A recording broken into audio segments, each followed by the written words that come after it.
New fusion creative foundation, जो पिछले 12 वर्षों से गुरुग्राम, जयपुर और बिजनौर की झुग्गी बस्तियों के किशोरों को शिक्षा और कला के माध्यम से आत्मनिर्भर बना रहा है, ने इस साल भी अपना वार्षिक उत्सव जज्बा 2025 बड़े उत्साह और भावनात्मक ऊर्जा के साथ मनाया। यह आयोजन बच्चों की प्रतिभा, उनके आत्मविश्वास और सामाजिक मुद्दों को समझने की गहराई को दर्शाने वाला रहा।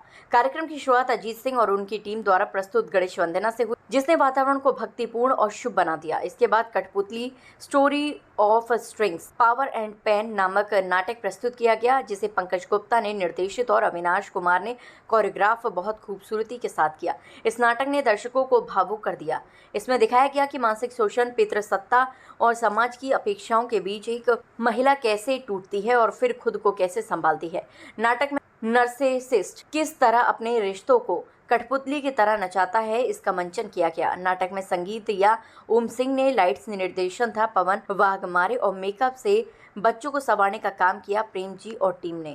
इस अवसर पर हर साल की तरह इस बार भी काका हाथरसी पुरस्कार दिए गए, जो पिछले 10 वर्षों से पद्मश्री काका हाथरसी जी को स्मृति में छात्रों और शिक्षकों को प्रोत्साहित करने के लिए दिए जाते हैं। इस वर्ष काका हाथरसी शिक्षा पुरस्कार गुरुग्राम की किसांगवाला लांगकुमेर को उनकी शैक्षणिक योग्यता के लिए दिया गया। काका हाथरसी प्रेरणा पुरस्कार पायल को उनकी शिक्षा और कला दोनों क्षेत्रों में प्रगति के लिए दिया गया।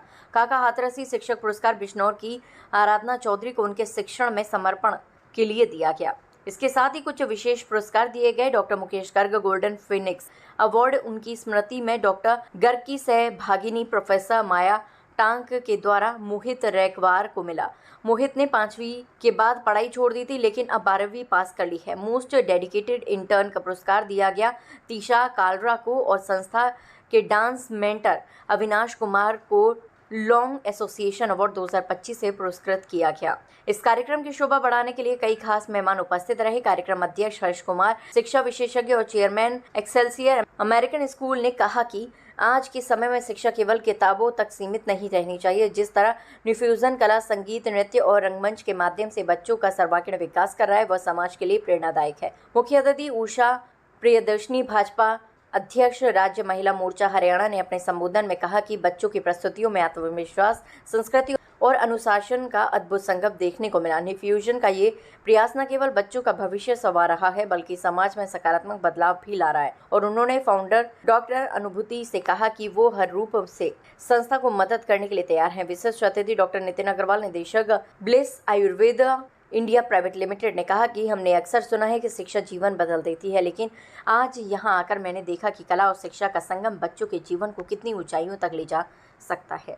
कार्यक्रम में सुप्रसिद्ध हास्य कवि, लेखक एवं फिल्म निर्माता पद्मश्री प्रोफेसर अशोक चक्रधर और डॉक्टर बागेश्वरी चक्रधर की उपस्थिति ने कार्यक्रम की शोभा बढ़ा दी। उन्होंने बच्चों को भरपूर आशीर्वाद दिया।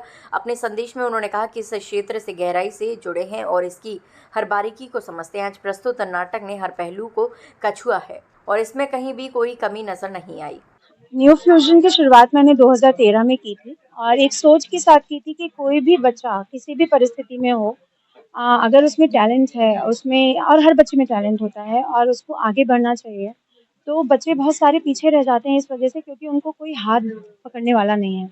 तो बहुत सारे हीरे ऐसे हो जाते हैं जिनको तराशने वाला कोई नहीं है। तो मैंने सोचा कि मैं कुछ ऐसा काम करूं कि मैं बच्चों के साथ मिलकर खड़ी रहूं, बच्चों के लिए काम करूं, और अगर कोई भी बच्चे को अगर मेरी ज़रूरत है तो वो हमेशा आए एनजीओ में, और कहीं का भी बच्चा हो, वो किसी भी जगह का बच्चा हो, they can come to us, they can learn with us. और हम शिक्षा दे रहे हैं बच्चों को, हम बच्चों को परफॉर्मिंग एंड विजुअल आर्ट सिखाते हैं, हम बॉक्सिंग सिखाते हैं, बहुत सारी चीज़ें हैं जो हम सिखा रहे हैं बच्चों को। और मुझे बहुत खुशी होती है कि मेरे करीब 60 करीब बच्चे ग्रेजुएशन में हैं, कुछ कर चुके हैं, जॉब कर रहे हैं, और उनमें से बहुत सारे आज आए हुए थे और हमारे साथ एज ए टीम काम करते हैं। तो बहुत खुशी होती है। देखिए, एक शब्द में कह सकता हूँ कि अद्भुत। समाज जिस तरह से विकृत हुआ है और उसमें किसी तरह से विकृतियां आ रही हैं, और जैसा कि अभी कहा भी कि हरियाणा राज्य तो लड़कियों की दृष्टि से थोड़ा पिछड़ा रहा, और लेकिन अब तो अनुपात काफी अच्छा हो गया है। लेकिन जो शक है, विश्वासहीनता है, वह घर और घरेंदों सबको तोड़ रही है। और इस विश्वास को जागृत करने का ही एक प्रयास है इस नाटक में, जो कठपुतली के माध्यम से प्रस्तुत किया गया है कि हमें समाज में कठपुतली बनकर नहीं रहना है, हमें दूसरों के हाथों से नाचना नहीं है, हमें आप अपने आप विकसित होना है, हमें आगे बढ़ना है और समाज को रास्ता दिखाना है। और आज तो वास्तव में नारी ऐसी स्थिति में है कि वो समाज के मार्गदर्शक के रूप में प्रस्तुत है। तो नाटक का ही एक यही लक्ष्य है, यही उद्देश्य है कि मेरे पास तो शब्द नहीं है। और जिस तरह के का ये कार्यक्रम आज यहाँ आयोजित हुआ, कवि हाथरस जी की याद में उनकी नाती अनुभूति जी जो यहाँ पर हैं और इनके द्वारा जो काम किए जा रहे हैं, मैं तो सच में आज इनकी कायल हो गई हूँ।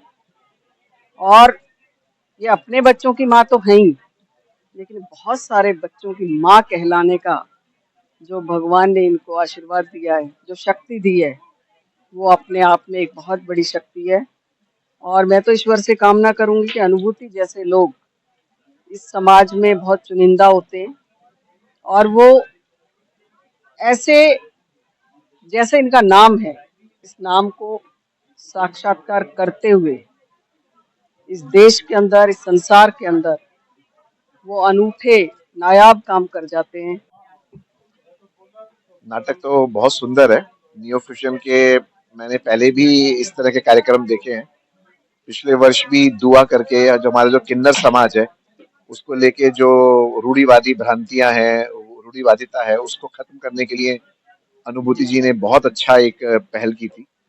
इस बार महिलाओं का घर में कैसे उनके साथ व्यवहार हो, ये विषय बहुत महत्वपूर्ण है। और अगर आज आपने देखा होगा तो अक्सर उसमें से कुछ कुछ रिफ्लेक्शन हर एक के घर में, जीवन में नजर आता है। तो ये नाटिका के माध्यम से हम सबको, समाज को एक तरह से दर्पण दिखाया है अनुभूति जी ने कि कहाँ कहाँ हमें करेक्शन करने की जरूरत है, कहाँ कहाँ हमें मातृशक्ति को, महिलाओं को सम्मान देने की जरूरत है। बस उसकी सफलता जो डिपेंड करती है कि वो कितना लोगों के मन को झंकारित करता है, उसको कितना प्रभावित करता है। रुंझुन और अनुभूति, ये दोनों ही नामों को साकार किया है अनुभूति जी ने, क्योंकि सभी के दिल को, अंतरात्मा को झंकारित करने का कार्य इस नाटक ने किया है। कठपुतली एक घर की समस्या को उठाती है, जो शक को और विश्वास को लेकर उत्पन्न होती है। वैवाहिक जीवन में जो सबसे महत्वपूर्ण पहलू है वो है विश्वास, और वो विश्वास होना अत्यंत ही आवश्यक है, और वो शक को समाप्त करती है कठपुतली नाटक। बहुत बहुत बधाई कठपुतली नाटक। आज का जो नाटक था बेसिकली कठपुतली था, और जो वैसे मेरा रियल नेम रेशमा है, बट एज अ एक्टर जो मैंने निभाया वो प्रिया था, संजय की वाइफ। किरदार में बेसिकली एक लेडी के बारे में बताया गया है जो एक मेंटलिटी से घिरी हुई है। जो उसके हस्बैंड है, उनको एक बेसिकली मेंटली डिसऑर्डर है, नार्सिसिस्ट जिसको बेसिकली बोला जाता है। उस व्यक्ति को खुद नहीं पता है कि वो क्या कर रहा है उस वक्त। वो लोगों के सामने कुछ और है और वो अकेले में कुछ और है। वो दुनिया में तो ये दिखाता है कि मैं अच्छा हूँ, मैं, ये मेरी वाइफ है, ये मेरे फैमिली वाले हैं, मैं बहुत इज्जत देता हूँ, ये वो। बट अकेले में जो उसका बिहेवियर है उसकी वाइफ के प्रति, वो बहुत अलग है। तो बेसिकली जो लड़की का ये था कि वो ना इस चीज को सह रही है बहुत टाइम से, वो किसी को बता नहीं रही है अच्छे से। वो मान रही कि हाँ ये मेरा हस्बैंड है, वो निभा के है कि लव मैरिज भी हुई है तो चलो ठीक है, वो पूरे इसमें है कि मैं रहूंगी, टाइम है मेरे पास, अगर सब ठीक होता है बट सही है। बट एंड द टाइम जब एज भी बहुत हो जा रही है, हो रहा है, टाइम पास हो रहा है, बट चीजें वैसी हैं, बढ़ती जा रही है चीजें, बट कुछ ठीक होने पे नहीं आ रहा। तो वो उसी चीज से घिरी हुई है कि कब ये ठीक होगा, कब ये ठीक होगा। एंड द मोमेंट वो सोचती है कि नहीं अब बहुत हो गया है, अब मुझे निकलना है। त्रिशोलकर, मेरा अमित, माय प्रिया, ये मेरी बेस्ट फ्रेंड, हाँ, जिससे मैं बहुत ज्यादा नफरत करता हूँ। मेरा किरदार तो बेसिकली वैसा था कि चिड़चिड़ा, नहीं चिड़चिड़ा नहीं था, हाँ, कि मेरे को ऐसा था कि मेरा जो कैरेक्टर था वो था कि मैं इससे प्यार करता हूँ, अब ये मेरी प्रॉपर्टी है, मतलब प्यार नहीं, फिर वो प्यार बदल गया, अब वो मेरी प्रॉपर्टी है, वो कहीं नहीं जा सकती, वो कुछ नहीं कर सकती, वो बस मेरे पास रहेगी, मेरा कहना मानेगी और जो मैं बोलूँगा वो करती रहेगी बस। तो अभी जैसे ही अपने मेरे कैरेक्टर के हिसाब से जैसे ही अपने पर फैलाती है तो ये बहुत अजीब लगता है ना गुस्सा, तो बस वही है कैरेक्टर के बारे में। तो बाकी तो ये जब हम इसकी प्रैक्टिसेस कर रहे थे ना तो इनको बड़ी डांट पड़ती थी। मतलब कह रहे ये रियल में ऐसे सच में नहीं है, इतने आराम से बात करना, ना गुस्सा करना कुछ। तो ये था कि कैरेक्टर पकड़ो, ये करनी है, वो चीज करनी है, गुस्सा दिखाइए। अरे मैं हुई नहीं ऐसा, मैं करता ही नहीं ऐसा। मुझे बहुत प्रॉब्लम हुई, बट इनको ज्यादा हुई। ये रियल में ऐसे पर्सनली नहीं अजीत भैया का करेक्टर बहुत सॉफ्ट है, बहुत काम soft, है। बहुत लाइट है वो। बट जो उन्होंने किया है इसको संजय वाला एक्ट को पकड़ा है, अमेजिंग। मैं कहना चाहूंगी भैया ने बहुत अच्छा किया। हम पीछे विंग्स में भैया के डायलॉग सुने तो हम कहते अरे वाह, भैया इतना अच्छा तेज कैसे बोलते हैं, बहुत लाइट बोलते हैं भैया। गुस्से में भी होते हैं, डांट भी होते हैं, लगता ही नहीं कि वो डांट रहे हैं। और मैं यहाँ पे करीब 8 साल पहले जुड़ा था, और मैं जब जुड़ा था तो आई थिंक मैं I was in like 7th में था। सो उसके बाद से फिर मेरी जर्नी वहाँ से शुरू हुई न्यू फ्यूजन के साथ। न्यू फ्यूजन के साथ बदलाव ये देखिए कि इससे पहले की जो मेरी लाइफ थी, जो सारी चीज़ें रही हैं वो बहुत डिफरेंट थी, क्योंकि मैं नशे में और इन सारी चीज़ों में, क्योंकि मैं अभी जैसे गुड़गांव जैसे शहर में रहता हूँ, वहाँ के लोग काफ़ी लोकल, जैसे ड्रग्स लेना, ये सारी स्मोकिंग वगैरह, ये मतलब नॉर्मल सी चीज़ है। तो मैं भी इन सब चीज़ों में था। उसके बाद फिर मैं जब न्यू फ्यूजन में आया तो वो उन्होंने मेरी लाइफ पूरी बदल दी। तो ये मैंने चेंजेस अपने में देखे। मैसेज प्ले के थ्रू मैं यही देना चाहूँगा कि जब भी आप लाइफ में आपका कोई भी पार्टनर बने तो उसकी चीज़ों को समझें, है ना। आप ज़्यादा अज्यूम ना करें कि वो क्या कर रही है, क्या नहीं कर रही है, किसके साथ है।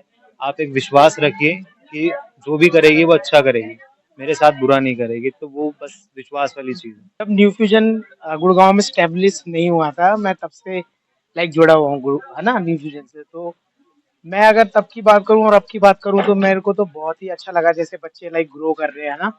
जो छोटे छोटे बच्चे थे मेरे सामने अभी बड़े हो गए, वो प्ले में, जैसे अजीत है वो बहुत छोटा था जब मैं उससे मिला था। मैं ये बोलूंगा कि प्ले ओवरऑल जो वो दिखाना चाहते थे लाइक, है ना, कई बार हम डिपेंड रहते हैं, अपनी लाइफ डिपेंड कर देते हैं पूरी तरह से, तो वो नहीं होनी चाहिए। जैसे एंड में उसने माना कि like end of the day हमें अपनी लाइफ अपने हिसाब से जीनी चाहिए, है ना। हमें कई फैसले ये नहीं कि हमें डिपेंड ही रहना चाहिए हमेशा। तो बच्चों ने बहुत खूबसूरत तरीके से दिखाया है, एंड आई रियली प्राउड कि मैं अगर पुराने बच्चों को देखूं और आज देखूं जिस तरह से वो लाइक इतना ग्रो कर रहे हैं हर चीज में, एजुकेशन में, और जिस तरह से न्यू फ्यूजन उनको प्रोवाइड कर रहा है, अनुभूति दी इतना अच्छा काम कर रही है।